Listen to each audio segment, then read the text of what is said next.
একই কথা বলে। সারেঙ্গদেব একজন অন্তত শিষ্য করো, একটা শিষ্য করো। সারেঙ্গদেব বললেন, প্রভু তুমি রোজ রোজ এক কথা আমাকে বলো, শুনলে আমার শরীরটা বড় খারাপ লাগে, তোমাকে শিষ্য করতে হবে। নিজে কত জন্ম ধরে ভেসে বেড়াচ্ছি, তাই না কোনো কুল, আবার আর একটা লোককে টেনে এনে তাকে কি আমি কুল নিতে পারবো? চিন্তা করুন, আমি নিজে পাই না কুল, আর একটা লোক আমার সঙ্গে এসে জুটলে তাকে আমি কুল দিতে পারবো? আমি পারবো না। মহাপ্রভুর প্রতিদিন এইরকম বিরক্ত সহ্য করতে না পেরে একদিন রাগের চোটে বললেন কি, কাল ভোরবেলায় যার মুখ দেখবো তাকে আমি শিষ্য করবো। দেখুন মহাতের প্রতিজ্ঞা, শিষ্য করবে না। আজকে রেগে গেছে, রোজ রোজ এক কথা। আর বলছেন কে? মহাপ্রভু। যাকে কালকে দেখবো সকালবেলায় তাকে আমি শিষ্য করব। সারেঙ্গদেব এইখানে ছিল তখন গঙ্গা, এখানে গঙ্গা ছিল, এখন মরে গেছে। হ্যাঁ,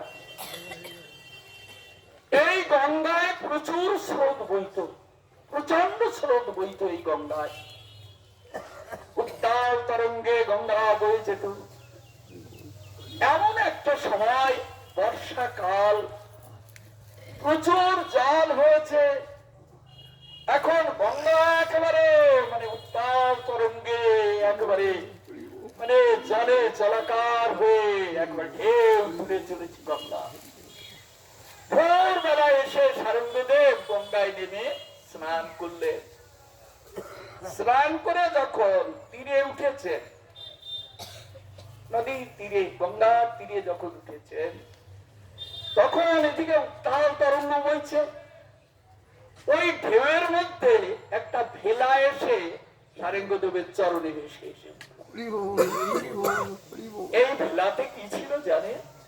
একটা সাপে কাটা রুগী। রুগী মানে কি, মরে গেছে, 7 দিনের মরা, সাপে কাটা, তাকে ভেলায় করে ভাসিয়ে দিয়েছে। আর এই গঙ্গা দিয়ে ভাসতে ভাসতে এসেছে। আজকে স্রোতের বলে ফিরে ওইটা একেবারে চড়ি দিয়ে সারেঙ্গদেবের চরণে লেগেছে। সারেঙ্গদেব চিন্তা করছেন, ভালো হয়েছে, ভালো হয়েছে মরাটাকে খুললেন। কেননা প্রভু প্রতিদিন এসে তোমাকে এরকম বলে, শিষ্য করো, শিষ্য করো। তাই আমি বলেছি কালকে সকালে যাকে দেখবো তাকে আমি শিষ্য করবো।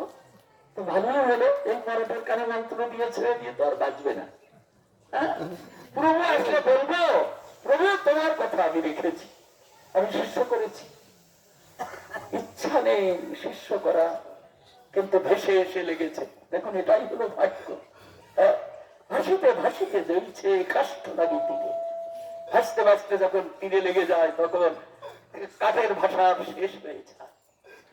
তো এখন ওই সারেঙ্গদেব ওকে কি করলেন, দীক্ষা দিতে গেলে তো কিছু নিয়ম আছে, তা মহান ব্যক্তি তিনি তো জানেন।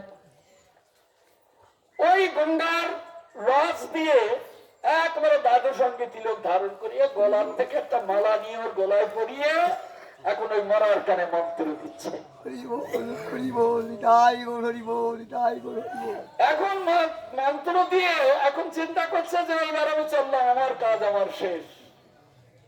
সারেঙ্গদেব দেখলেন মন্ত্র যখন দেওয়া হয়ে গেল তখন মরা ভেলার উপর উঠে বসলো।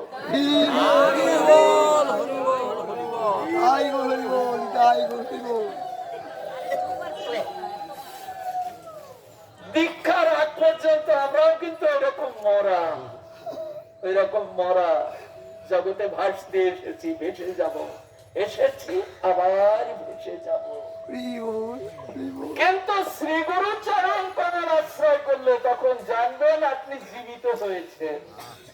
এই তো প্রাণের কাজ, যে কাজ গৌর গোবিন্দ সেবাতে চিরকৃত কৃতার্থ।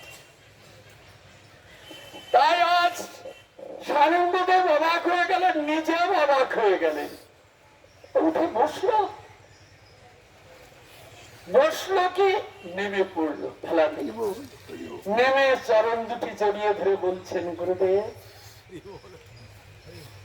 আপনি আমায় কৃপা করুন। এখন আর কি করবেন? নিয়ে গেলেন আশ্রম, নিয়ে গিয়ে সেবা দিলেন। আশ্রমের যা ধর্ম, ভোরবেলা স্নান করো, তিলক করো, মন্ত্র স্মরণ করো, আশ্রম ঝাড় দাও, ঠাকুরের সেবার জিনিস গুছিয়ে দাও। এমনি করে দুই একদিন যেতে না যেতে সংবাদটা একেবারে দূর প্রদেশ পর্যন্ত চলে গেছে। সারেঙ্গদেব একটা সাপে কাটা মরা ভেলায় ভাসিয়ে দেওয়া তাকে প্রাণ সঞ্চার করেছে। তাই দেখতে আসে লোক, দেখি দেখে আসি, মরার প্রাণ হয়েছে, যাই দেখে আসি। তাই তারা দেখতে আসে। ওর বাবা মা 7 দিন আগে ভাসিয়ে দিয়েছে। কত দূরে বাড়ি সংবাদ যেতে যেতে তাদের কানে গেছে। কানে গেলে বাবা মা এসে দেখে তাদের ছেলে, তাদের ছেলে। এখন এসে বলছে, চল বাবা, চল বাড়িতে ফিরে চল, নিতে দেখে কি আনন্দ, আমাদের ছেলে বেঁচে উঠেছে, চল বাবা। এখন বাবা মা বারবার অনুরোধ করছে, চল চল বাবা, বাড়ি ফিরে চল। তখন মুরারি বলছে, হে পিতা, হে মাতা, আমি তো মরে গেছি, আমাকে তোমরা ভেলায় ভাসিয়ে দিয়েছিলে, আর কি আমার পাবে? এটা কি তোমাদের মনের কোণে জেগেছিল কোনদিন? আমি তো শেষ বিদায় নিয়ে চলে এসেছি, গঙ্গা আমাকে ভাসিয়ে নিয়ে এসেছে। তাই আমরা প্রত্যেকে এইরকম ভগবানের কৃপারূপ গঙ্গায় ভাসতে ভাসতে দুর্লভ মনুষ্য হয়ে এসেছি। এখন যদি সদ্গুরু কৃপা পাই তবে বুঝবো যে আমি বেঁচেছি, নইলে আবার মৃত্যু, আবার জন্ম, আবার মৃত্যু, আবার জন্ম, এমনি করে অনন্তকাল ধরে সংসার সমুদ্রে ভেসেই চলেছি। এর কি কুল পেয়েছে? তখন মুরারি বলছেন, হে পিতা, হে মাতা, আমি আর বাড়ি ফিরে যেতে পারি না। পারি না কেন? আমি তো মরেই গেছিলাম, মরে গেলে আর কেউ ফিরে আসে না, আর কেউ ফিরে আসে না। আজ যে আমি ফিরে এসেছি আমার শ্রী গুরু করুণায়, আমার গুরুদেব আমাকে বাঁচিয়েছে। অতএব এই যে দেহটা আমার এখন নতুন তোমরা দেখছো, এটা আমার শ্রী গুরুদেবের দান, তিনি আমাকে কৃপা করে বাঁচিয়েছে। আমি তাকে ছেড়ে আমি কিছুতেই যাব না। যতদিন প্রাণ আছে ততদিন সেবা করবো আর শ্রী গুরু চরণ কমল। পারল না ফিরিয়ে নিতে পারল না। তাই সারেঙ্গদেবের সঙ্গে আর এই মুরারির এমন সম্পর্ক স্থাপন হয়েছিল।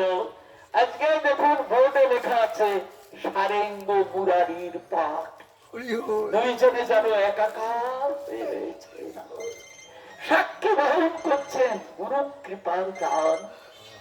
আর ওই যে বকুল গাছটা সামনে দেখছেন না, মহাপ্রভু একদিন এসে দেখেন সারেঙ্গদেব যার তলায় বসে সকালবেলায় 1 লক্ষ নাম সেরে তবে সেবা পূজায় যায়, বৃক্ষটির পাতা পড়ে গেছে, শুকিয়ে যাচ্ছে ডালগুলি। মহাপ্রভু মনে করলেন, আমার ভক্ত গ্রীষ্মকালে এই সুশীতল বৃক্ষের ছায়ায় সে ভজন করে, বৃক্ষটি যদি শুকিয়ে মরে যায় তাহলে আমার সারেঙ্গদেব কষ্ট পাবে না? সে তো তার ভজন ছাড়বে না। ভক্ত যেখানেই থাকুক না কেন তার ভজনকে সে ছাড়ে না, আঁকড়ে ধরে রাখে, নিত্য নিয়মকে আঁকড়ে ধরে রাখে। তাই সারেঙ্গদেব এইখানে বসে ভজন করেন বলে মহাপ্রভু দেখে কি করলেন, ওই বকুল বৃক্ষের তলে গিয়ে উঠলেন। বকুল বৃক্ষটাকে 2 বাহু দিয়ে জড়িয়ে ধরলেন বুকের মাঝে। যখন বুকের মাঝে বৃক্ষটিকে জড়িয়ে ধরলেন তখন ওই বৃক্ষের উপর থেকে কচি পাতা ছাড়তে তাই গৌর হরি বল, তাই গৌর হরি বল, তাই গৌর হরি বল। উদ্গম হলো। হ্যাঁ, এই সেই বৃক্ষটি দেখে এলেন, এই সেই বৃক্ষ, এই সেই রাধা গোপীনাথ মন্দির, সেই সারেণ্য দেবের সেবা, সেই মুরারির সেবা। আর এই বকুল বৃক্ষটি মহাপ্রভুর প্রেম সম্পত্তি লাভ করে আজকে সিদ্ধ হয়ে দাঁড়িয়ে আছে, তাই নাম হয়েছে সিদ্ধ বকুল। হরি বল। এই পর্যন্ত সাধন দেখে আজকের এখানকার কথা এখানেই বিশ্রাম দিলাম। আপনারা কৃপা করে একটু এখানকার যিনি আছেন এখানকার